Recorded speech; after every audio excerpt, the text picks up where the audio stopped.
jolt awake in the dead of night, my skin slick with a cold sweat. My heart pounds as fragmented visions flood my mind. A stark white screen, basic text flickering like a distant memory. A game long buried in time from an era left behind. The mental snapshot clings to me, a haunting phantom of a forgotten experience. It wasn't just a game though. The memory was of something profound, buried deep in my subconscious. Something that deserved remembering, calling to me, waiting to resurface. And now, out of nowhere, it had. But what was it? I set to Google, vomiting the information available in my short-term memory into the search engine before the memories leave me again. I scour the search results, and then there it is. The answer stares back at me from the screen as if it had been waiting for me this whole time. Not hiding, just waiting to be found.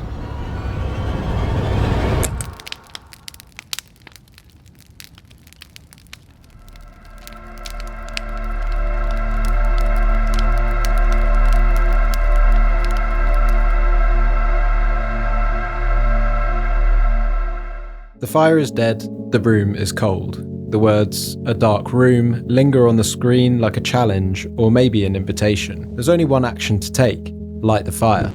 Now at this stage, maybe this game has awoken a deep-lying memory in you. It's also quite likely that you've never even heard of it. Or maybe you're thinking, I know this game, but what's so special about it? On the surface, it seems minimalistic, simple, maybe even boring. But trust me, there's so much more to reveal beneath that surface. Hidden in these games is a story you're not ready for, one that has no right to be hidden the way this is. It's too good for people not to know about. Its story is a dark, twisting, and unsettling narrative that connects multiple other games, secret endings, and you, the player, in ways you won't see coming.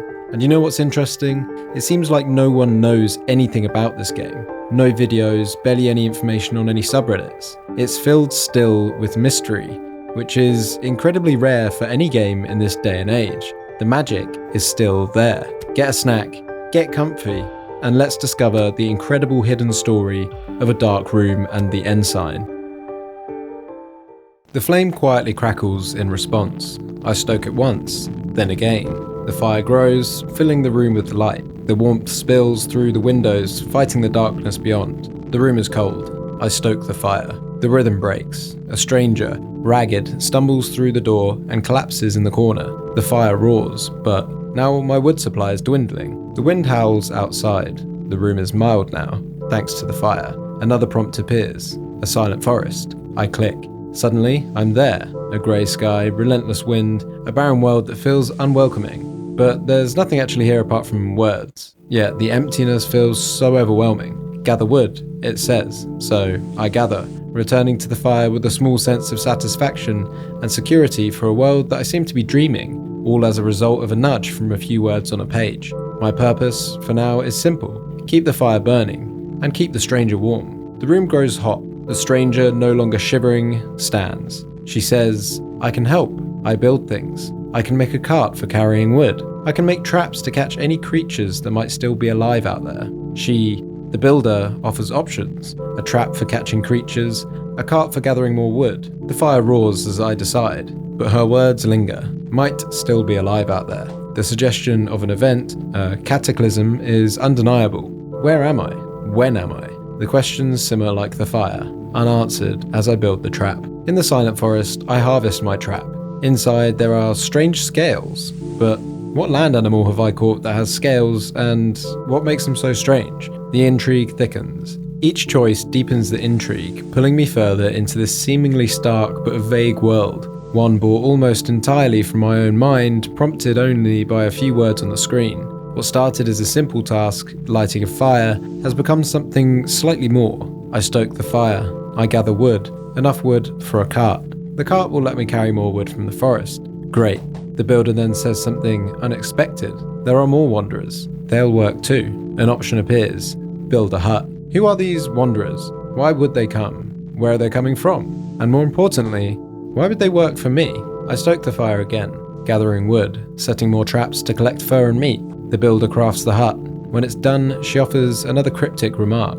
Word will get around. I ask myself again, word of what? What's in it for these wanderers? And when the builder says more wanderers, is she implying that our character is a wanderer or that she's a wanderer? In the Silent Forest, a newly appeared population counter reads 0, but now there's room for 4 in my lonely hut.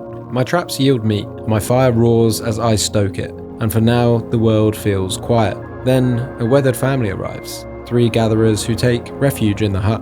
Just as the builder predicted, they're quiet, no names or backstories. They help me gather wood, just as the builder said they would. The only characterization of the family, other than that description there, is the function that they serve to me. They arrive, and they gather. Something unsettling dawns on me. The only voice that speaks directly to us is the builder's, offering her calm, practical guidance, and the odd cryptic remark. But there are other thoughts, unclaimed words in that stream of text. Villagers could help hunt, given the means. Whose thoughts are these? Mine? Someone else's? The game doesn't say, but it certainly doesn't sound like the builder from earlier. It still might be, but I just thought it sounded a bit different. I stoked the fire again. With the family's help, wood piles up faster. Traps yield more strange scales alongside meat and fur. Resources flow, and with them, the means to expand. Another stranger arrives. 3 becomes 4. I build another hut, and the lonely hut becomes something else. A tiny village, with space for more. But the question lingers. Why? Why am I gathering wood, fur, and meat? Why am I building huts and welcoming strangers into this growing settlement? There's no stated purpose, no goal, no objective. Much like our protagonist, I just started doing things when I found this game, and I haven't really stopped. Yet it's precisely this lack of clarity that makes the experience so compelling. If we want to find out the why, the only choice we have is to press on. The mystery began the moment the builder stumbled into the firelit room, and it only deepens with every development. The game offers breadcrumbs, just enough to keep you moving forward and create intrigue, but never enough to reveal the full picture. Who are we? When are we? What happened before the fire went out? The game holds its secrets close and gives us no option to delve deeper into the questions that have been posed thus far, and somehow that makes it impossible to stop. You might be thinking, looking at the interface, there's nothing more here. It's minimalist, sparse. It gives you no reason to believe there's a larger narrative. How can you even be sure there is one? But the game does just enough. And then the attack. Beasts. They don't just wound my villagers, they completely wipe them out. There's no fanfare, no warning, it just happens and then nothing. No reaction, no reflection, just numbers subtracted from a screen. But I don't feel anything either. Why would I? The villagers are just numbers to me too. The fire roars. Another group arrives, dust covered and starving. 6 of them. I stoke the fire again and put them to work. So I keep going. I build a hut, then another. A villager arrives, then another. The fire roars. It's quite methodical and almost hypnotic, but then something shifts. A trading post would make commerce easier, she tells me. Commerce with who? I don't know, but I'd build it anyway.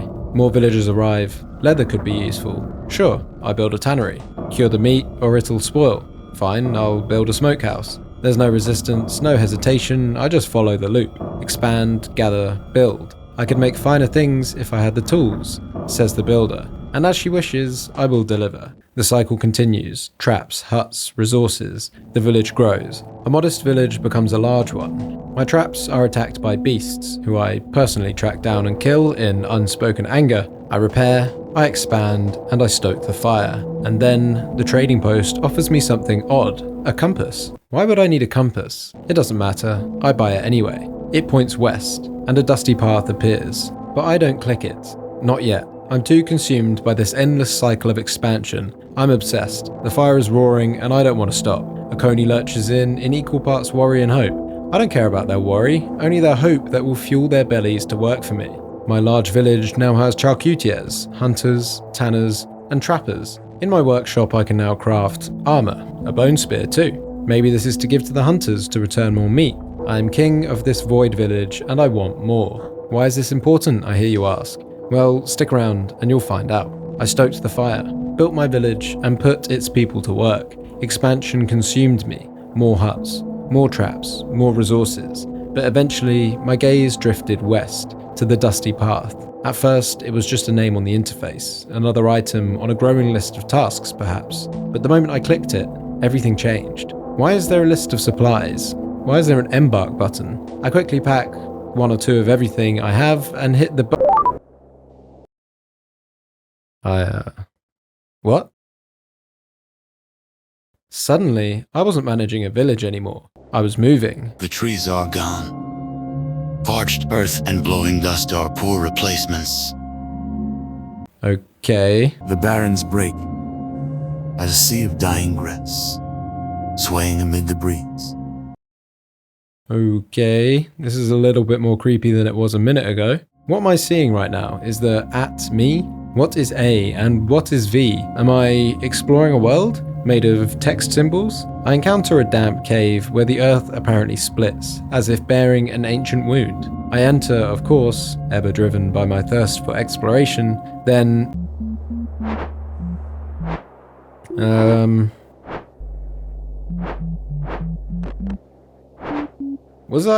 I just had a battle. This text-based game has become something else entirely. The meat has run out. Not even the carrion eaters are interested in your radiated corpse. The world fades, and I'm back in the firelit room. This, if you know this game, is probably the biggest moment that elevates this game into something other than a basic resource management sim. The game, previously limited by its text, suddenly uses it in a way I haven't before seen done at the time it came out. Suddenly the game has innovated. Suddenly you have no limitations on where it can go next. Remember, it all started with lighting a fire. Now we are seemingly adventuring around the world we had created in our minds, and it's been realized through text symbols and stuff. But it doesn't stop there. Oh no, we're just getting started. Now, I'd actually been preparing for this moment without realizing it. Stockpiling cured meat, fur, and crafting torches. These weren't just upgrades for my village, they were the keys to something larger. The dusty path wasn't a road or a map in the traditional sense. What appeared on my screen was sparse, almost skeletal, a grid of interconnected nodes, each one a question waiting to be answered. The dusty path immediately sets a tone of mystery and unease. Its descriptions of the surrounding environment are stark and impersonal, as if the land itself has been scarred by a catastrophe so great that even nature has been silenced. The text doesn't dwell on the cause, but it leaves behind faint echoes, charred remains, dry riverbeds, and structures crumbling into the earth. Each piece invites the player to ask questions. What happened here? And perhaps most importantly, what still lingers in the aftermath? The mechanics were simple enough. I moved from node to node, each step costing me precious supplies. Every unit of food and water drained a little faster than I expected, a subtle reminder of just how fragile survival is in this world. Encumbrance added another layer. I could only carry a small amount. Each decision, whether to grab another piece of scavenged gear or leave it behind, felt heavier than it should have. The map itself began as a narrow view of the world, a handful of nodes surrounding my starting point, but as I pushed forward, the unknown unfurled before me. New paths appeared, revealing abandoned ruins, overgrown clearings, or ominously empty stretches of wilderness called the Barrens. What is all this? The dusty path wasn't just a mechanic, it was a balancing act, a slow unraveling of tension. Every step was a gamble. Push forward and risk losing everything, or turn back and live with the possibility of what I might have missed. The further I went, the more the map revealed, and yet the further my village and safety felt behind me. And all the while, I couldn't shake the feeling that the path was more than just a place. It was a test of my planning, of my patience, of how far I was willing to go into the unknown. To understand why the dusty path is so significant is to experience what it has in store. And we will get there, but it also requires understanding what you're looking at, which was achieved in my case by an incredible amount of trial and error. So let me save you from that. A. My village was now just a letter on the grid, surrounded by semicolons for forests, commas for fields, and full stop for barrens. These symbols seemed so simple at first, but as I explored, I realized they held a world of danger and mystery. Close to the village, less than 10 blocks away, I found snarling beasts in the forests and strange birds in the fields. It was manageable, a cautious exploration, but as I pushed further, past some invisible boundary of safety, the world changed. Man-eaters prowled the forests, huge lizards lurked in the fields. The encounters grew harsher, crueler, and more unsettling. Further still, more than 20 blocks from the village, and the tone shifts entirely. Feral terrors stalked the trees, snipers watched the fields, soldiers roamed the barrens. It felt like the world was fighting back, growing darker with every step I took. But the Dusty Path wasn't just a map of escalating dangers, it was a story told through symbols. The I marked the iron mine, the C a coal mine, the S sulfur. The resources I found fed back into my village, feeding exploration into my obsession with expansion. But the map also left me with questions. The H for house, the V for cave, the O for town. What happened in these places? Who lived here before the world became this hollow, barren shell? The Dusty Path is oozing with imagery that tells the story of the world we're in. When arriving at a house, An old house remains here, once white siding, yellowed and peeling. As we enter, A man charges down the hall, a rusty blade in hand. at a ruined city, The towers that haven't crumbled jut from the landscape, like the ribcage of some ancient beast. the descriptions used somehow create such a vivid image in my head. I can only describe it as similar to when you read a book.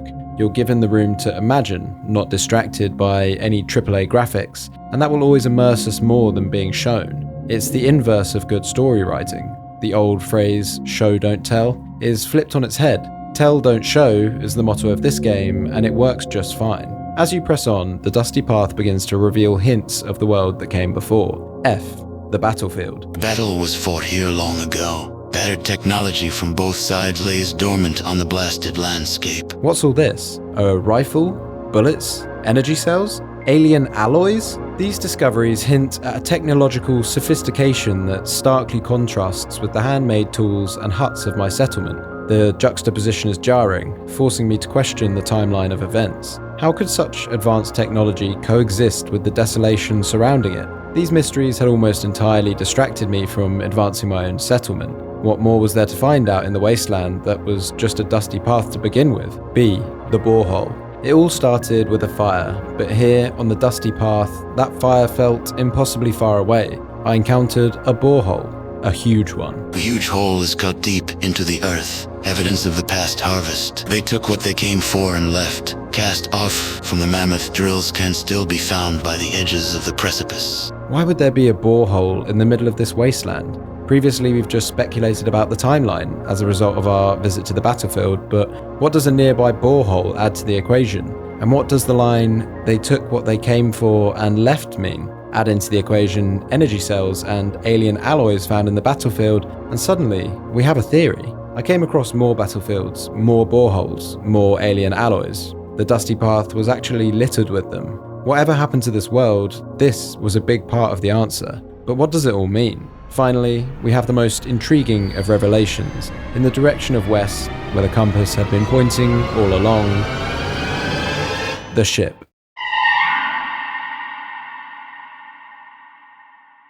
The familiar curves of a wanderer vessel rise up out of the dust and ash. Lucky that the natives can't work the mechanisms. With a little effort, it might fly again. The familiar curves, the Wanderer vessel. Lucky that the natives can't work the mechanism. All this alien technology we've been finding. Are we the alien?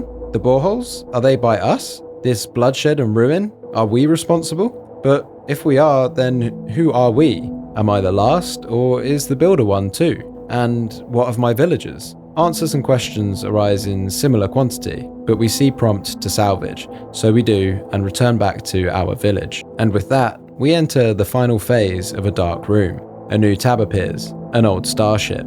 I click. We have options to use the alien alloys gathered to fix the starship. An ominous prompt then appears. Somewhere above the debris cloud, the Wanderer fleet hovers, been on this rock too long. I reinforce the hull, upgrade the engine, and we lift off. The world fades. The huts, the fire, the resources, they all vanish, leaving only a single @ symbol behind. And then, letters, the very building blocks of this world, start flying towards me.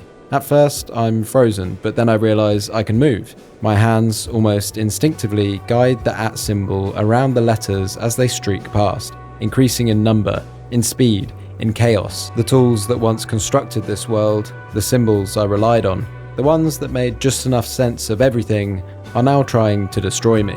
If there was any doubt about what this represents, the screen fades to black. Slowly, stars merge in the background. Suddenly, it's not just a void. You realize you're trying to break through the aforementioned debris field. Your Wanderer fleet waits above. I'm traversing a cloud of wreckage, dodging and weaving through the remnants. The letters don't stop. They multiply, their momentum relentless, As I try to make sense of the chaos around me, my movement feels small, almost futile against the sheer weight of what's coming at me. But I keep going, because there's no other choice. The chaos subsides, we make it through the debris field, and away from this destroyed world.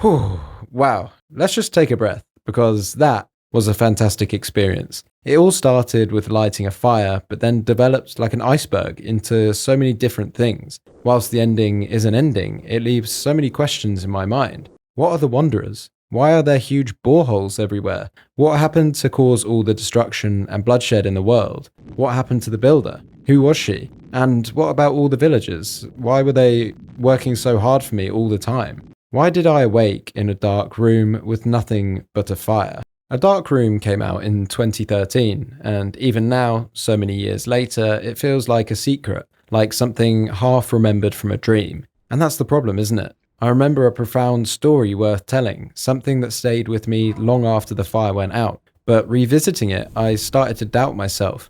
Was I wrong? Had I imagined it? These were differences, small ones, subtle enough to make me question if nostalgia had just twisted my memory, exaggerating what the game really was. The profoundness I thought I had experienced, was it even there? Or had I built it all up in my mind, constructing a version of a dark room that didn't really exist? But I couldn't let it go. I wasn't done expanding.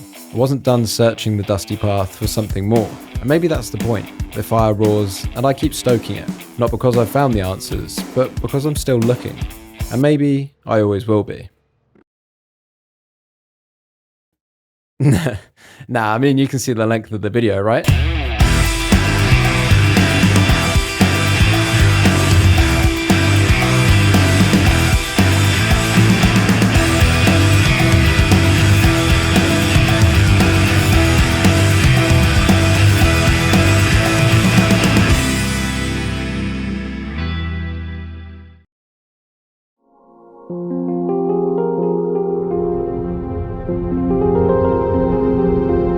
In the same year that A Dark Room was released, a gentleman by the name of Amir Rajan adapted A Dark Room for iOS, refining and expanding the experience for mobile players.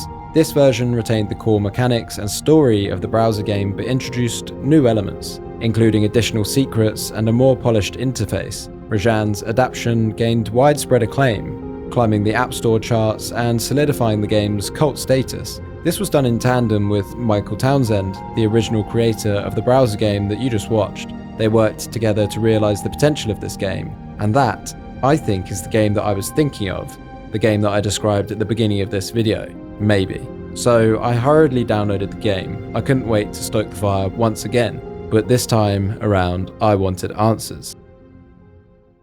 Awake, head throbbing, vision blurry, the voices say to survive. That's how it always begins, isn't it? The cold, the fire, the stranger. But this time it feels a little different. You might have noticed that the game looks slightly off from what you're used to. Less stark, less aggressive in its contrasts. The Steam version, which is supposedly identical to the iOS version, has a softer colour palette. My eyes aren't complaining, but I can't help but miss the black and white minimalism of the original. There was something so harsh, so perfect about it, like the game itself was a reflection of the world it created. Still, the story begins the same way. The room is freezing, the fire crackles to life, and the stranger arrives. It's all familiar, but this time something else starts to bleed through. Little insights, rogue thoughts that hint at who we might be and what this might be. Hope she's okay. Have to keep the fire going. And then our builder. She's always been a presence in the dark room, but now she's given a little more life. She shivers by the fire, mumbling unintelligibly until the warmth reaches her. Her breathing slows. She's woken up. Said she can build things. Says she's a friend. The thoughts come from somewhere, presumably our character, as if the game is letting us in on their internal dialogue. The simple task brings solace, gives purpose, can't give up. The builder is apparently hopeful. I have a nice moment where I imagine her looking at the fire, the faint smile that flickers on her face. I carry on as I always do. I build huts, gather resources, and stoke the fire. And then, more thoughts. Restless sleep, the voices speak of a compass. Restless sleep, looking upon the village brings peace. Restless sleep, the voices speak of a forest. The voices, they're guiding me, but not in a way that feels clear or deliberate. They contradict themselves, pulling me in different directions, like there are two sides of me fighting for control. Is the past bleeding through? Memories of a time before the fire, before this strange amnesia, colliding with the present? And then the builder smiles. Can't help but reflect on humble beginnings. She says, humble beginnings. That phrase lingers. It doesn't just imply the start of this village, it implies another start. Has this all happened before? Has she seen this? Lived this? She's hopeful at first, but then that changes. The thirst to explore grows. The compass beckons. The worry in her eyes grows. That shift sent shivers down my spine. It's a twist on the motivations from the first game. She knows, doesn't she? She knows where this is heading. She's seen it before. And now she's worried. But like before, there's only one way to move forward. Answers aren't given, they're earned. If we want to understand this world, if we want to make sense of the fire, the voices, and the dusty path, we have to press on, expand, build, and survive. We must reach the dusty path. There's no turning back. I follow the voices and by the compass yet again. The compass spins. Have to venture out. My thoughts insist, but then, from the builder, Don't do it. Death awaits you. and she's right, the compass points us towards the dusty path, and we know what waits there. Death, over and over again. But something's changed this time. The builder's worry has grown into fear, tangible, desperate fear. She doesn't want me to die. And whilst that unease lingers, the game starts to show us something else. The villagers. In the last game, they were just numbers, tools for rapid expansion. They laboured in silence, anonymous and replaceable. But now their anguish is unavoidable. The villagers, fatigue in their eyes, back-breaking labor. No rest for the villagers. Their suffering is unmistakable, and it's my fault. I'm not leading them, I'm driving them, pushing them towards endless work, endless death. And yet, it still doesn't answer the why. Why do they endure this? Is it for survival, a roof over their heads, or something else entirely? But I can't dwell on that for long. I stoke the fire, and I press forward. The dusty path hasn't changed much from the previous game, and honestly, it doesn't need to. It remains a haunting mechanic, a perfect blend of exploration, pillaging, and murder. But there are subtle additions here that reshape its narrative weight. For instance, the mines. Iron, coal, sulfur, they can now be conquered, and when I do, the game offers cryptic reflections. Roads for safety. Blood for iron. Their power grows as the fire dies.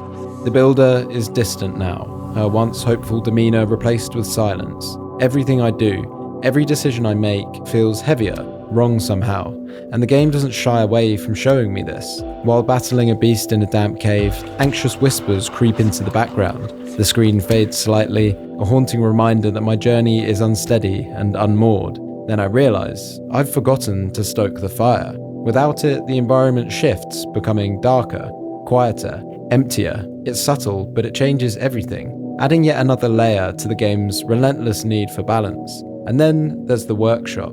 As I discover new materials, the labels quietly shift without any announcement. My workshop now reads, Iron Flesh. Leather for finer things. Must push them. Flashes across the screen. The dehumanization of the villagers continues. Death comes eventually, as it always does on the dusty path, but this time something new happens. Died out there, sure of it. Saw her face before collapsing. A glowing locket around her neck. Brought back to life by her. How? This time round, the builder saves me. Every time I die, she finds me, her glowing locket bringing me back to life. It's a clever addition, a lore-based explanation for something the browser game left more unspoken. But it doesn't just answer a question, it adds another. What is this locket, and why does she care so much about saving me? And then there's this. As I die more often, she begins to change. She grows weary, as if every death drains her just as much as it drains me. Her sad eyes linger on the village, on the broken, exhausted villagers. She weeps, but my thirst to conquer only grows. This is the slow villain arc, the realization of feelings that have lingered since the first game. I couldn't stop expanding, and I don't care about the villagers. Their lives, their suffering mean nothing to me, even with this extra characterization, because for it to mean something I would have to stop playing the game, and that's not an option in my quest for answers. And here, the game makes me confront that truth. It holds a mirror to my actions, to my choices, and it's so much better for it. But this is still just the beginning. I stoke the fire. I conquer the coal mine as the builder warns of greed and reaching too far. Please, don't go. You don't need to. She is now resentful, but there is now the option for a steelworks, a no-brainer in my conquest. A dark haze falls over the village as the steelworks fires up. My workshop now denotes forged steel, and my trade post machinist. A thought intrudes. Make them work through eternal night. They are slaves. The interface goes dark as schizophrenic whispers perpetuate. My heart drops, and I actually linger on this frame for some time. The fire goes out to symbolize where we are now. We are a dark character, and we're perpetuating the sins of a dark world. And maybe not for the first time, as the builder suggests. I can't help but picture it. An industrial steelworks, towering and oppressive. The air is thick with smoke, and the roar of molten metal drowns out everything else. And the villagers, their faces blank and bodies bent under the weight of relentless labor, move in endless loops. There's no individuality here, no humanity, just a machine of industry, with every person reduced to a cog. And at the center of all that is me, not a leader, but a driver. I'm perched above the chaos, faceless but undeniable, orchestrating the endless cycle of production and exhaustion. I bark silent commands, demanding more traps, more huts, more tools. My desire to expand, fueled by curiosity or greed, or maybe something darker, is insatiable. The builder stands nearby, her eyes hollow and sad, watching as the villagers toil. She says nothing, but her presence speaks volumes. This isn't right, and it never has been. But the machine doesn't stop. Iron flows like blood, and the smoke rises higher. Every decision I make feeds the fire, and keeps the gears turning. And even as I recognize the horror of what I'm doing, I don't stop. Because I can't. The game doesn't spell this out for me, it doesn't need to. The imagery is already there, lurking in the subtext. A world built on the backs of the broken, driven forward by greed, and my greed alone. And when I look down at these steelworks, the nightmare that I've created, it's almost inevitable. The villagers work, the fire roars, and I just keep pushing them. Because what else can I do? What else is there to do? There is no other option, so we proceed. They all stare sadly back, blackened faces from the soot. Murderer, says the builder. She has surrendered. My trade post now says warmongers. I saw an armory out there. I will force her to build one. And the force her to build it. This line was haunting for me. I really didn't like the wording on forcing her to build one. She's the most important person in this story, and we'd have nothing without her. But now we obviously feel like we're the one in control. And to force her to build it, we do. Our character doesn't seem to view her as any different to the rest of the slaves now. This for me was completely heartbreaking, as the builder was the only character in the game that really showed us any sense of humanity. Now she has no emotional leverage over our character. We are too far gone. armory's done. A dark age sets in. She says, my raucous village now has 80 villagers. Oh no, wait, it's changed from villagers to slaves. We are truly at the helm of a dark operation now. Where can it go from here? Redemption? A death as a result of our hubris? We find the ship again and drag it back to the settlement. As I return home, we are met directly by the builder. So much death has been brought to this world. History has repeated itself, just like with him. But hold on, just like with him. This is the first we've heard of this him, and it opens a whole book of questions at this late stage of the game. The builder earlier noted that she may have seen this happen before, but I assumed that might have been a reference to the previous iteration of the game. But no, this has happened before, but with someone else. No time to ponder this question as the jeweled locket around the builder's neck begins to glow. And with a distraught look, a look of hatred, She vanishes into nothingness, leaving only the locket behind. The fire goes out and it's impossible to relight it. We are left in darkness. The builder, the life of our village, is gone. The room is freezing, no matter how much I try and stoke the fire. My trade post is full of anarchists and my workshop a warrior race. The starship is now breathing in the presence of the locket. I enter the builder's menu. She's not here, only a dark room remains. A scent of rosewater still fills the air. The fire is dead. Right now, the words "she's not here" actually give me hope, and I get the sense from the lack of dialogue and the lack of further options to expand that our character and ourselves, the player, both have the same goal in mind. We have to go and find her again. I gather the alien alloys to upgrade the ship. We have to leave, and we have to find the builder. There may still be time for redemption. That said, our character could want to find the builder only to help his expansionist efforts again. That much isn't made clear. We lift off. The sky, black, taunting. The air begins to thin, hard to breathe. Temperature drops. The ship's windows are cool to the touch. The horizon, dark, desolate. The windows begin to freeze. The scars of history can be seen on the planet's surface. The starship sputters, as if it's gasping for air. This world doesn't want anyone to escape. Must be free of this prison. Must break through. A wall of asteroids. Heart begins to sink. So cold. So cold. Thoughts wander to the fire. Through the iced windows, the lonely planet fades into the distance. Shivering, gasping for air. Must find her. The locket glows. Must find her.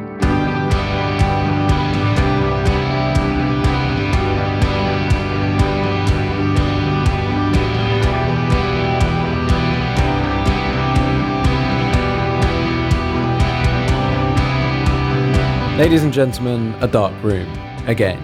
But this time, there's so much more. More depth, more emotional weight, more unease. I came into this version expecting a familiar journey, a return to the quiet, minimalist experience that I remembered, but what I found instead was something richer, darker, and far more personal. I can safely say that I'm emotionally invested now, not just in the story of the Wanderer, but of the Builder, the villagers, and the fragmented world that they inhabit. But is it case closed? Not at all. What actually happens in a dark room? What's the story behind what we just witnessed? Let me walk you through the pieces we can gather from the game's sparse dialogue and environmental storytelling. Because while this version gives us some answers, it opens even more questions. To start off, it's revealed that you are a wanderer, an alien species that has invaded this planet. The Builder is also a wanderer, and she's essential to everything. Without her, you wouldn't have huts, traps, or even the fire to stoke. How does she do it? We don't know, but the glowing locket she carries, a device capable of reviving both you and the spaceship, suggests something beyond technology. Magic, maybe. There's also this running, terrible undercurrent to our actions, as alluded to by the Builder's commentary as we progress. Why does she disappear when we build the armory, and why does she resent our actions? There's certainly more to this story. Then there are the villagers, who are literally slaves in this narrative. They arrive, work, and die in service of your cause, and that's all we know. Who are they really? Why do they submit to this endless cycle of labor and death? The game doesn't say, and that silence is deafening. The change to call them slaves after a certain point in the game also lowers the tone dramatically and contributes to the change in tone of the overall narrative. We become truly evil in this version. The battlefields scattered across the dusty path provide some of the game's most striking clues. Military weapons, alien technology, and the scars of a massive conflict hint at a war between the Wanderers and the planet's native inhabitants. And then there are the boreholes, massive craters in the earth. When your character describes them as harvested, it becomes clear that they weren't naturally formed. Something enormous, something alien, ripped these holes into the planet to strip it of its resources. And yet the game never shows us this devastation.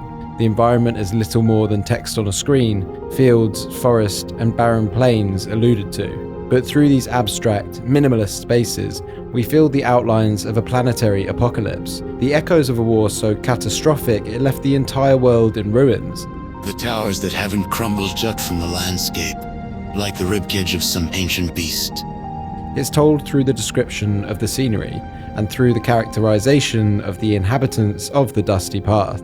A gaunt man runs at you with a knife in a burnt-out home, or a desperate young man in the desolate market square. Then there are the man-eaters, beasts, and huge lizards out in the wild. To the alien, they may be these things, but are they actually just the fauna of planet Earth? Is it too far to assume that maybe the man-eaters could be lions, the beasts could be bears, and the huge lizards could be, I don't know, maybe ostriches or something? I don't know with that one. It's incredible, really, how much story a dark room tells with so little, but I still don't feel closure. For every question answered, a dozen more arise. Who are the villagers? What is the locket? And why does the builder's sorrow deepen with every step that we take? Luckily, this story doesn't end here. A year after A Dark Room was released, its creators gave us a prequel. And this, ladies and gentlemen, is where things get really, really interesting. Enter the Ensign.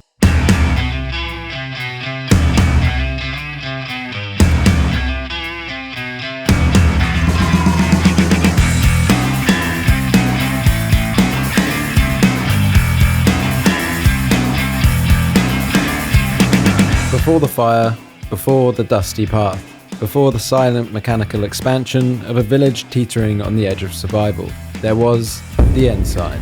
It doesn't start with hope. There's no quiet flicker of light, no stranger offering to help. It starts with desperation. The Ensign is a text-based roguelike that strips everything down to the barest essentials, where survival isn't just difficult, it's actively punishing. You're not building something. The world around you is hostile, barren, and utterly broken, and you're running from it. You're running from the defectors. In the Ensign, you play as, well, an ensign, an entry-level soldier, a nobody, and it begins with a nightmare. You're dropped into something that feels familiar, almost too familiar, the dusty path. This time there's no fire and no village, just the barren emptiness and the distant promise of survival. A wraith appears and you dispatch it easily using the combat mechanics you already know from A Dark Room. Same map, same battles, right? Then it happens. A defector appears. They're moving towards you and you can't avoid them. When they finally reach you, the description flashes across the screen. A defector, strengthened by occultist artifacts, teeth filed crudely into fangs. What are they? Man? Alien? Beast? It doesn't matter because they have 666 HP, a number so absurd it feels like a joke. But it isn't. They crush me in seconds, tearing through my health like paper. In battle, they're called a predator, and after my inevitable defeat, I'm given only one option: death. But then, I wake up, awake, head throbbing, just a nightmare. If that sounds familiar, it should. It's how A Dark Room begins. But this is no village. This time, I'm a soldier. I'm handed a mission and sent into the chaos. A new prompt appears. Talk to Admiral. Is this a new character? Maybe. But the more I think about it, the more I wonder if he's really new at all. See, there's actually this rare encounter I read about online in The Dark Room, the Steam version, the one I just showed you most recently, where you can encounter an old wanderer. The Admiral kneels from exhaustion, says the war is lost, says the Wanderer destruction ends here. And then a thought from our character. The Wanderers cannot be defeated. The Admiral's resolve has weakened. Pathetic. Even then, I was defiant. Brave, maybe. Stubborn, definitely. And now, here in the Ensign, that defiance is baked into every action. My character sets their objective. Have to make it to the starship and call for reinforcements. Can't go thirsty. This swamp water will have to do.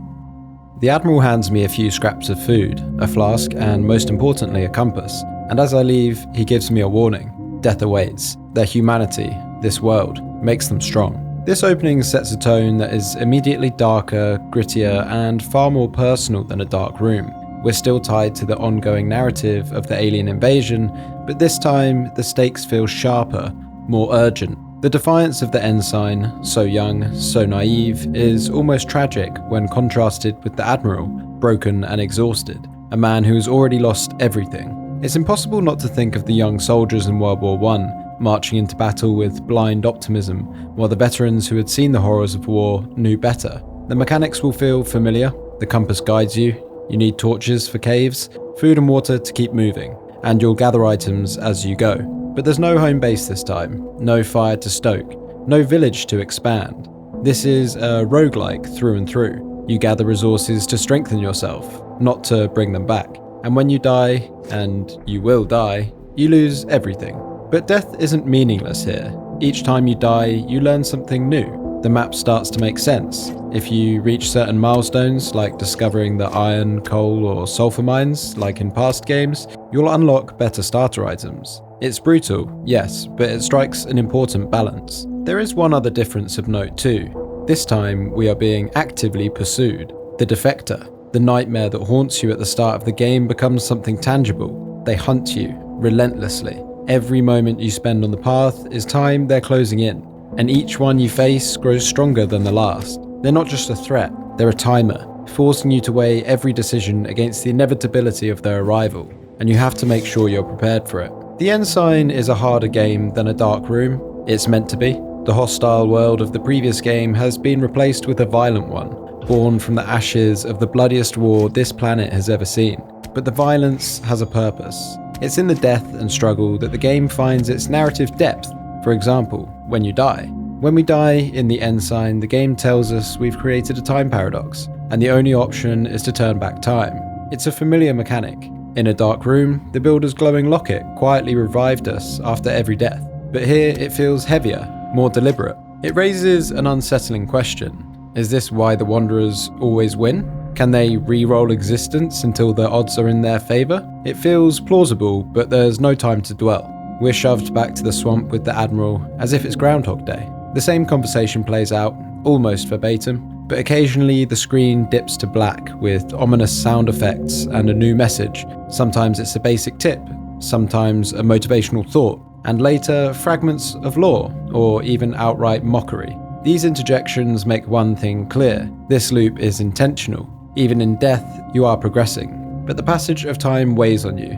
Days turn into weeks, weeks turn into months. It's just text on a screen, but it's enough to create a sense of urgency. And then there are the Admiral's screams, echoing across miles. At first, I thought he was dying, under attack maybe, but when I returned to the swamp, he was still there, alive and untouched, sitting under the same canopy. The screams, I realized, weren't from physical pain, they were from anguish. The failure of war weighs on him, that heavily. Imagine a once mighty warlord, a leader of the Wanderers, a race that has likely destroyed countless planets, and now, for the first time, he's failed. That failure, his failure, is so profound that it manifests in screams loud enough to echo across miles. It's a brilliant piece of characterization for both the Admiral and for the Wanderers as a race. This is brilliant characterization. The Wanderers, a species we previously saw as invincible conquerors, suddenly feel vulnerable, flawed. And then there's you.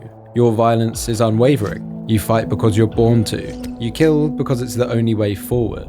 And that violence tells us more about the Wanderers than any dialogue ever could. This race stops at nothing. Every interaction reinforces their brutality, from the alien boreholes of a Dark Room to your character's cold dismissal of the Admiral's despair at the start of this game. But the Ensign goes further. It shows us that even among the Wanderers there are differences, factions perhaps, or castes. The Occultists, for example, are a new addition, but they feel like they've always been here, lingering in the shadows. This is evident because of the locket and the builder's magic in a Dark Room. A Wanderer's silhouette can be seen through the window. Tools for crafting artifacts glisten in flickering candlelight. He asks for food. In return, he promises power overwhelming. The Occultist takes the food, sneers. It evolves into an unsettling interaction.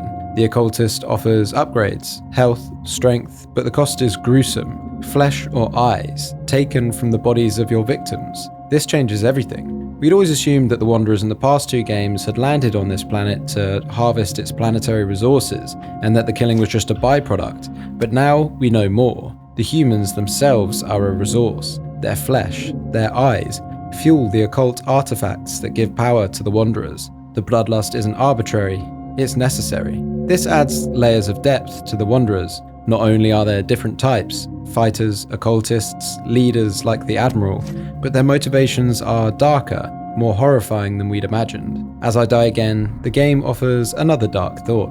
The only way to lose is to give up altogether. With each death, I grow stronger. I learn more about the map, gather better tools, and push further. And along the way, I murder my way through countless human survivors, hopeless, broken remnants of a war they could never win. My character doesn't hesitate, he doesn't question. Eye for an eye seems fair. He thinks. Always worked before. This mindset, this relentlessness, is the Wanderer's defining trait. They destroy because it benefits them. They conquer because it's what they've been taught to do. And with every action, my character reinforces that identity. Checking back in on the Admiral, he's staring up at the stars. He speaks softly of the Wanderer's unquenchable thirst to conquer. Then an option appears, Stargazer, and suddenly we're thrust into a flashback. We're aboard the Admiral's ship, but this time there's something different. We control the capital A, not the usual sprite, an unmistakable sign that we are the Admiral in this moment. This isn't just his memory, it's his experience. First, we meet a pilot. He keeps the course steady, even as his hands tremble with excitement. Says the demolition ships have finished rigging the planet's moons with explosives. This line, it's so brief, but it's written with a precision that stings. His hands tremble, not with fear, but with excitement, anticipation. He's done this before. He knows what happens next. The destruction, the bloodshed, and he enjoys it. The mention of rigging the moon with explosive adds another layer to the Wanderer's destructive capabilities. This is not just a conquest, it's annihilation on a cosmic scale. Imagine standing on the surface of your planet, looking up as your moon, the celestial constant of your nights, explodes into ash and fire. Next, we meet a band of warriors. They salute, deafening cheers fill the ship, their thirst to conquer barely contained as they equip their weapons. There's no subtlety here. Their excitement is raw, visceral, almost feral. They're ready. Then, the occultists. Their incantations echo to the upper deck.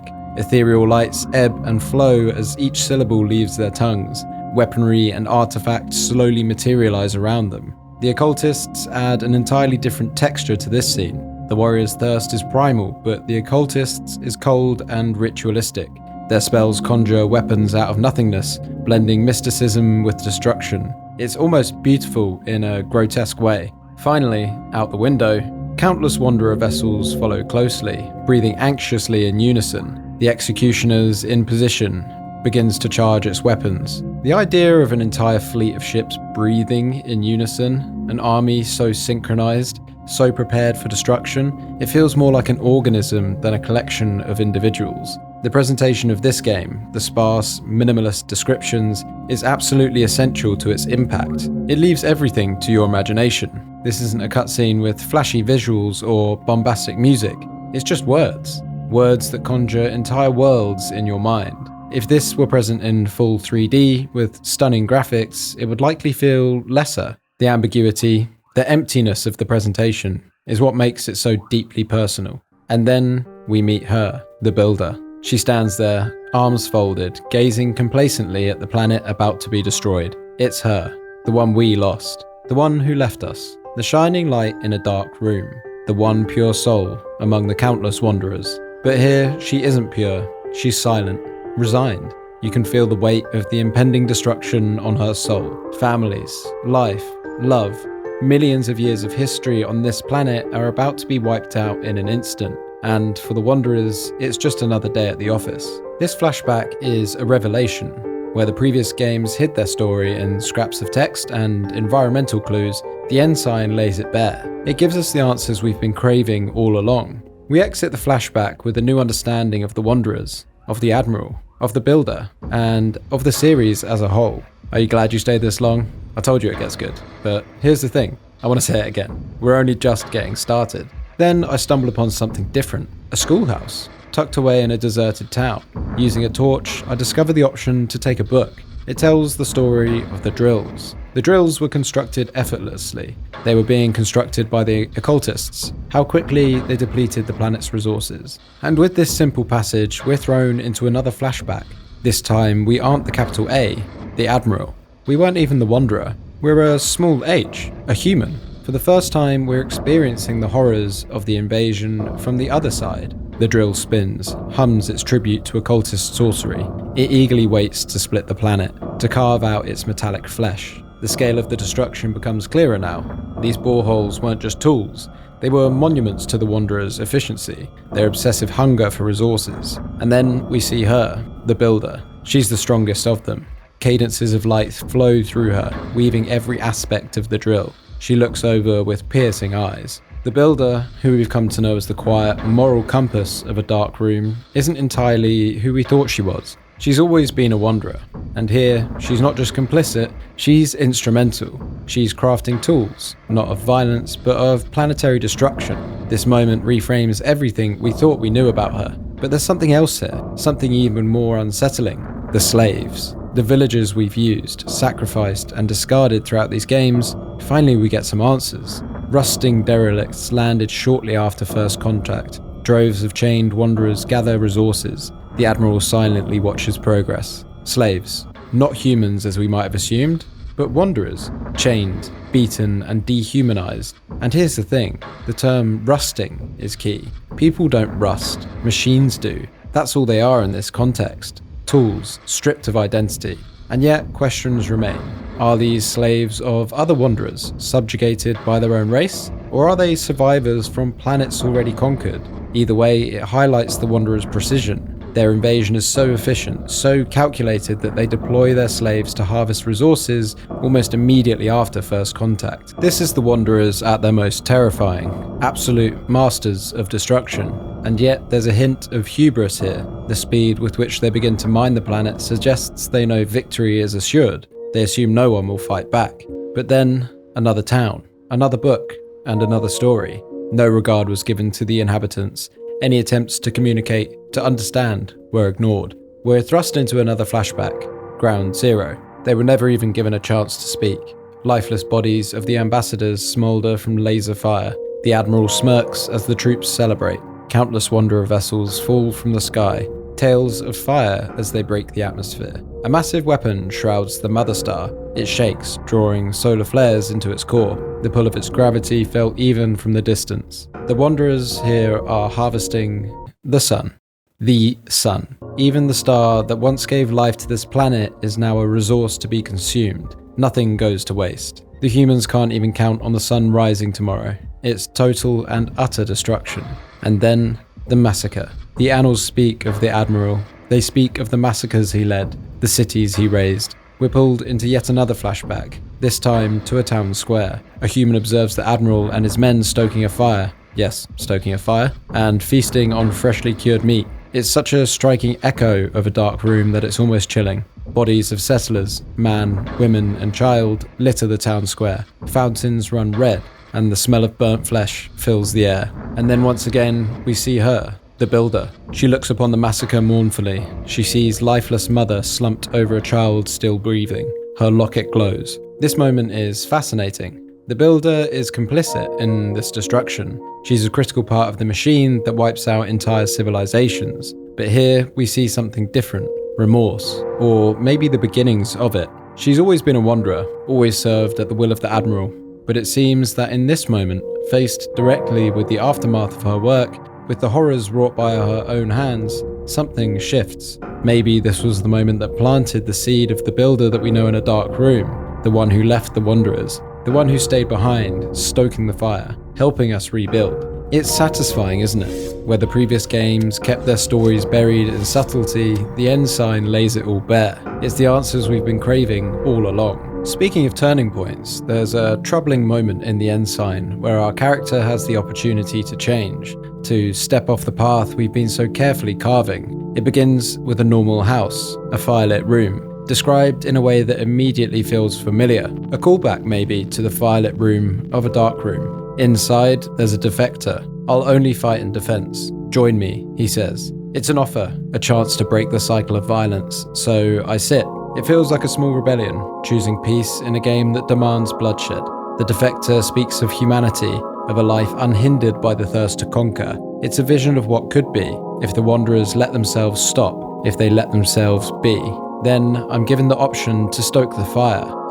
Stoking the fire. It's been a while, and there's something so satisfying about it. The fire roars, the room heats up, and for a moment, it feels like I'm back in a dark room. But then, nothing. I stand. Nothing happens, because there is no reward for peace in this game. Progress in this game is only made one way, the way that the Wanderers know how. And so, I attack him. He retaliates immediately. He's stronger than me, but I manage to take him down. And just like that, the cycle perpetuates. The fire goes out, and we're back on the path of conquest. This moment stuck with me because it forces you to ask questions about the defectors. Who or what are they? The game doesn't give us answers, but I think we can piece together a theory from what we've seen so far. Let's start with what we know. This invasion, unlike countless others that the Wanderers have led, wasn't a clean victory. The planet is destroyed, yes. The inhabitants have been annihilated, yes. But the Wanderers suffered losses. The Admiral has given up, and it's left to us, the Ensign, a new recruit to salvage what remains. So what went wrong? It wasn't the builder. She's shown to be remorseful, but she still did her job. There's no evidence she actively worked to stop the invasion. But the defectors, they're different. They feel like the key. Think about it. A group of Wanderers who began to feel remorse, who plotted to sabotage the invasion from within. They aren't human. Their strength in battle and their weapons make that clear. But they were Wanderers. Their description is animalistic, violent, a predator. And isn't that exactly what the Wanderers are? Predators of the galaxy. And now here's the thought that chills me the most. Maybe the defectors show what the Wanderers really are. Maybe their grotesque descriptions, crude fangs, feral strength, are these how the rest of the galaxy sees the Wanderers? And it's only after defecting, after stepping outside of that machine, that they can see themselves for what they've really become, what they really are. And the encounter in the house supports this. The firelit room, the defector's quiet plea for peace, my choice to sit. It all feels like a mirror held up to our character, a reflection of what he could be if he let himself break the cycle. But he doesn't. I don't. I attack, and the defector falls, further perpetuating this cycle. I come across another house. A family cowers in the corner, diverting their eyes. Meager scraps strewn across the table. I'm given a choice, to take the scraps or leave them. But I don't need them, not even slightly. My character is fully stocked, my survival assured, and yet I do it anyway. I take the scraps. As I leave the house, a new line flashes across the screen. The child starved first. It hits me like a brick wall. Cruelty, on the most granular, intimate level, isn't even a consideration for the Wanderers. They don't just destroy cities or planets, they'll take scraps from a starving child. This isn't strategy, it's instinct. The Wanderers conquer, consume, and destroy, because that's simply what they do. That's simply who they are. Through all this conquest, we're told that a month has passed, and despite my destruction, the war isn't over yet. Things are clearly not going according to plan. Another month passes. Stars uncountable fill the sky. At this point, I'm fully armed, fully armored, dispatching everything in my path. I've learned the breadth of the Wanderers' history, their disgusting, all-consuming past. It feels like the climax is near. There's nothing left to do but to find the ship. And when I do find it, the ship itself is in disarray. Its thrusters and shields are down, needing repair, just like the ship in a dark room. But this time, I'm not here to rebuild. I'm here to conquer. I search the ship and find the Admiral's quarters. The room is in chaos, a mirror of the Admiral's state of mind. Among the scattered debris, I find two weapons, Masamune and Murasame, two katanas, two legendary blades, weapons that have undoubtedly killed thousands of unwitting foes. I take them, almost greedily, eager to wield their legacy. But wait, those names, Masamune and Murasame, you might recognize them. Their story originates in a Japanese legend, and it's a fascinating one. Masamune was a legendary swordsmith, revered for his philosophy as much as his craftsmanship. His swords were said to reflect balance and restraint, the principle of Katsujinkin. I'm definitely not saying that right. The sword that gives life. His student, Muramasa, who sought to emulate his master's skill but lacked the same understanding, Muramasa's swords were consumed by Satsujinkin, the sword that kills. There's a famous legend about these two blades. If you place them both in a river with floating leaves, the Masamune blade would repel the leaves, letting them flow safely down the stream. The Murasame blade, in contrast, would attract the leaves, cutting them into pieces. Muramasa's blade was so singular in its bloodlust, so consumed by the desire to kill, that it became known as cursed. How incredible is that? That level of depth, hidden in a game that barely anyone has played or even heard of. And the fact that these swords are found in the Admiral's quarters is telling. The Admiral, a man whose bloodlust has defined this invasion, possesses both. It's a detail that gives immense weight to his character. These aren't just weapons, they're reflections of who he is. One sword is a master of defense, the other of attack. Together, they're the embodiment of his ruthlessness, his power, and perhaps even his downfall. And then there's the curse. Could it play into the story of the Ensign?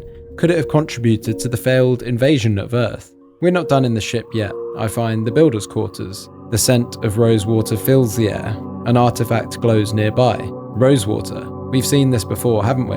Back in a dark room. When the builder leaves the firelit room after we enslaved the villagers, this same detail was there, a quiet marker of her absence, of something lost. I touch the artifact, and for the first time in this game, something unexpected happens. Comfort.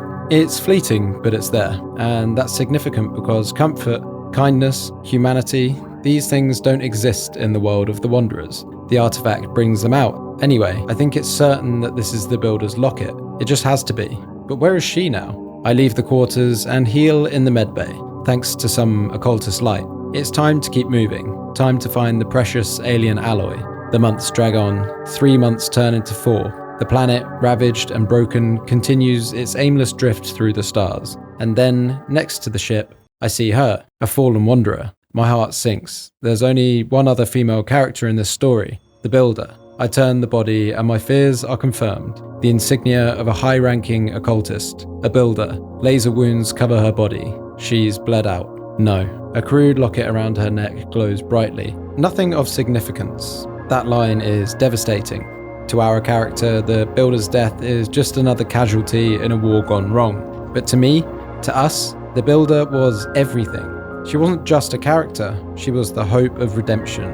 The one sliver of light in this galaxy of violence and despair. Her locket, the same locket that brought us back to life in a dark room, that revived the spaceship, is still glowing. And yet, the game tells us it means nothing. But I don't believe that. I can't. Her death feels like the lowest point in the story, but there's a silver lining. She was a defector. That remorse we saw in her earlier, the hesitation, the sorrow, it wasn't passive. She acted on it. Did she help the defectors fight back?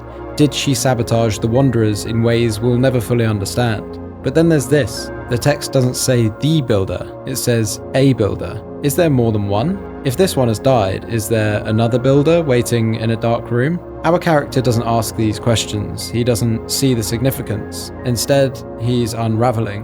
Why haven't reinforcements arrived? What is taking so long? He exclaims, and for the first time, the unwavering Ensign begins to waver. And I start to wonder, what if there are no reinforcements? The Wanderers' hubris is well documented. They conquer planets with such efficiency, such precision, that perhaps they never thought they'd need backup. Maybe this was their one chance, a hard and fast attack that was supposed to crush humanity completely, and it failed, crushed instead by the human will to survive, by the defectors, by a builder. At this point in the game, defectors appear regularly. Their hatred for the Wanderers and for the Admiral is palpable. Their desire for revenge burns through every encounter, and the tension grows. My character exclaims, "What right do humans have to this planet?" Then things start to get trippy. I encounter a house, not the usual house though. This house has fine china and metallic chargers, and a letter eager to be read. Barely bearable, bare buttocks, and then a code, 10, 13, 19. I burn the house down, but then another. A house that has a sign, cake for all. True to its word, it gives me 30 food. Further in, a man sits at a terminal, typing away. I observe him. Without turning, he says that he can't be killed, simply because he didn't give the option to do so. And right here's, there's no attack button, which happens like never in this game.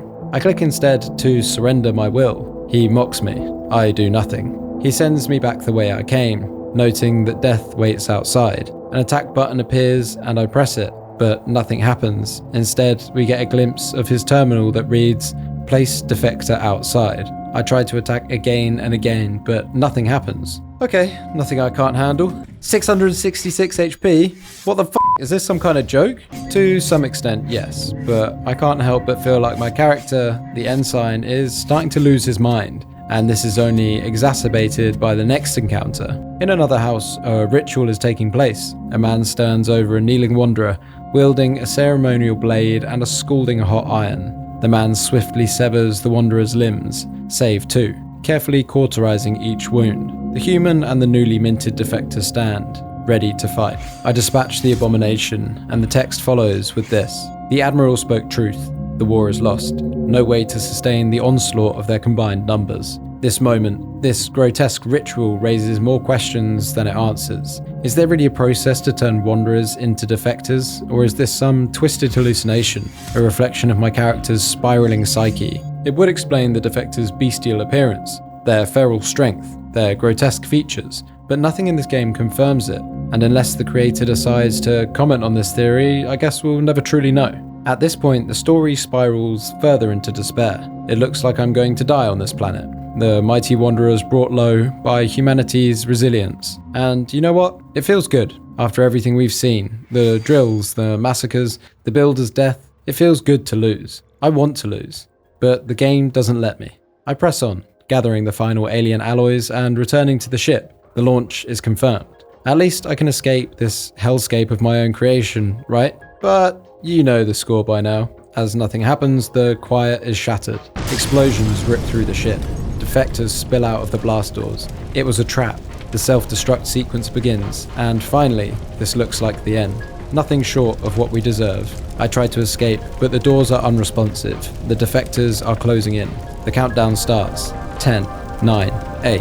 Desperation pushes me to the lower level, where I encounter a lone defector. They stand, staring at me with pure hatred. I have no choice but to engage. They have 200 health to my 80. This should be it. This should be the end. But Wanderers are violent, strong, relentless warriors, and we win. Detonation in 5. I race back to the builder's room, to the artifact glowing faintly in the dark, and I touch it. Dancing light envelops the room, crystallizing into a rigid barrier. The world turns dark. A shield appears around me, its surface trembling under the weight of roaring fires. The defectors line up outside, prepared to end my life. The life that should have ended long ago. Detonation in 0. The fire consumes everything. The defectors celebrate maniacally, convinced of their victory, their liberation from us, their tormentors. Many of them die willingly, their only goal to erase the Wanderers from existence. But they don't get their victory. The barrier shatters and the flame consumes me. Awake, head throbbing, vision blurry. Yes, ladies and gentlemen, the ending of the Ensign is the exact moment that a dark room begins. It's the same character, the same builder, revived by the locket, once again stoking the embers of a fire in that familiar silent room. And those voices you hear in a dark room? They're distant memories bleeding through, fragmented echoes of everything you've done, everything you've been in the past. The expansive, obsessive nature of your character in the original game, that's not coincidence. It's who you are. You build, you conquer, you murder, you enslave. It all makes sense now.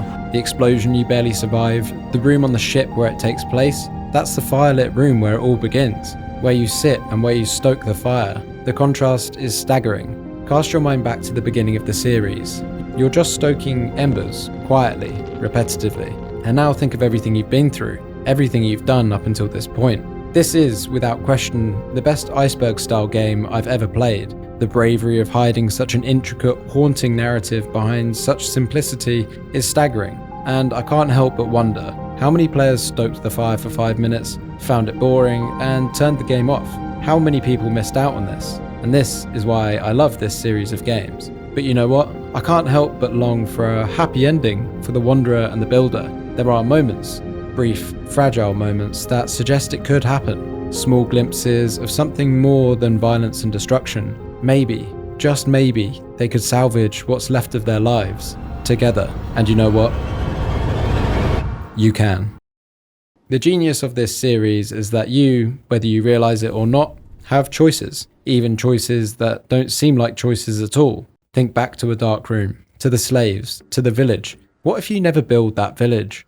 What if you refuse to enslave the Wanderers, relying only on traps and your own resourcefulness to gather the materials needed to fix the ship? If you never enslaved the villagers, the Builder would never grow to hate you. She would never leave. Is that the answer? Join me on one final ride, because it's time for the true ending to this series. We are a young warrior, a wanderer, a new recruit, fresh to the ranks of an unstoppable galactic force. Our mission is simple: destroy Earth, conquer it, wipe it clean. Everyone is eager for the bloodshed, the murder, the destruction, and the glory. This is what we do. This is who we are. But then something happens. When we arrive, things go horribly wrong. The humans fight back, harder than we expected. But it isn't just them. Defectors, wanderers who turned against us, joined forces with humanity, and together they quash our invasion. Everyone dies or surrenders. Everyone except us. We survive. We continue to wander, to kill, to gather, to be what we've always been, a wanderer. Eventually, we collect the resources needed to escape the planet, to leave behind the hell that we created, along with the countless bodies of humans and defectors alike. We'll return home a hero, or so we think. But just as the ship is ready, as escape is within reach, the defectors strike again. They attack us aboard the ship, sabotaging our mission, desperate to stop us. It's all over. The ship is blown to pieces, and as the fires rage, our only solace is an occult locket, a glowing remnant of the builder, of something faintly comforting in the chaos. We awake, head throbbing, vision blurry, no memory of what came before. And then there's her. A ragged woman stumbles into the cabin. She sits by the fire, quietly. She says she can help. And so, together, we stoke the embers, breathing life into the flames. But something is wrong. I hear voices, faint, distant, almost imperceptible. They whisper fragments of the past, pieces of who I was, who I am. The voices don't give me much, but they give me just enough to understand. We were bad people. It's not memory, exactly. It's more like a bad déjà vu, a feeling that gnaws at me as we gather wood, as we build traps. And then it comes, the decision. Do we build huts or not? It seems like an obvious decision, but something stops me. An echo of the past, mistaken for instinct. Something tells me not to build, not this time. And in this timeline, things go a little differently. We build traps and cart wood with our bare hands. It's just the two of us. She's hopeful. We stoke the fire together, but the question looms. Can we escape this world without the sheer numbers needed to help bring in these resources to do so? It certainly will be hard. Very hard. Still, we press on. We check our traps and cart our wood. The simplicity of the tasks brings us a kind of solace, calming the nerves. But at night, the voices creep back into my restless sleep. This time, they only whisper of the compass and of the forest. We build a trade post, honest economics, no slaves, no shortcuts, just effort and fairness and peace. But the strain begins to show. She becomes weary. All the wood gathering, the traps, the trade post, it's too much for just the two of us. She struggles, and I feel the temptation. More people could share the burden, ease her suffering. But no, I hear the voices. My thirst to explore grows, as does the worry in her eyes. That feeling again, an echo of the past, mistaken for instinct. I buy the compass. I have to get us out of here. It's only a matter of time before beasts or raiders take more than just our wood or our traps. The compass spins, pointing me towards destiny. She begs me not to go, warns of death. Despite her exhaustion, despite her worry, she keeps gathering wood on her own. Her movements are laboured, her shoulders slumped, but her eyes, her starlit eyes, remain unconquerable. She finds peace in the simplicity. For me, it's harder, ignoring the calls to conquer. It's in my blood. It's who we are as wanderers, but I can satisfy it out on the dusty path, far away from her peace. I die out there, just as she said I would. Before the black void consumes me, I see her face, and her locket glows. She saves my life, time and time again. But this concerns her. Each death takes a toll, not just on me, but on her as well. She's exhausted. Most of the work in the forest is left to her, and every time she has to drag my broken body back to the fire, it drains her a little more. Our situation is hard, but our morals are honest. We do not stray, we do not give in to the voices, and we stoke the fire. Her exhaustion grows. It's as if every time I die, it chips away at her. Her locket glows with a healing light, but it's not enough. She collapses, overwhelmed by the weight of my failures. She screams, convulsions rip through her body, and then silence. The fire is dead. The room is freezing. I stoke the fire. She's not moving. I can't waver now. I have to do this for her. No matter what, I won't build the huts. The huts lead to slaves, and the slaves lead to conquest, and the conquest leads to death. Out of nowhere, she shivers. She awakens, and she sits in the corner trembling. She says she's had enough. She wants to leave this eternal darkness. It's time to find the ship. While she rests, I continue the search, aided by the faint glow of her locket. It's an inefficient, painstaking process. Mining iron, gathering steel, all by myself. It's against my nature as a wanderer, but it's the right way. I stoke the fire.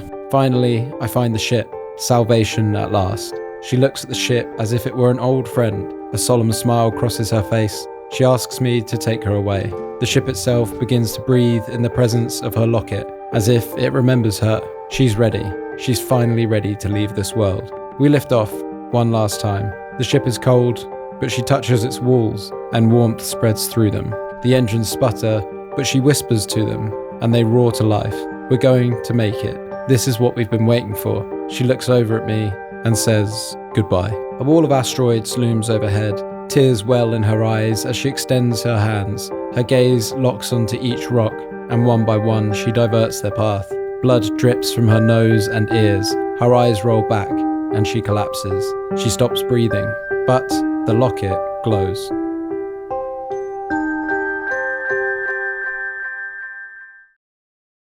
So, did she die? Well, it's ambiguous. Some read the goodbye as final, her sacrifice as the ultimate act of redemption. But me, I see the glowing locket, the final line, and I can't help but believe that the Ensign and the Builder escaped, that they survived the horror, repented for their collective sins, and found a life somewhere, anywhere, far away from war, pillaging, and destruction, a life of peace.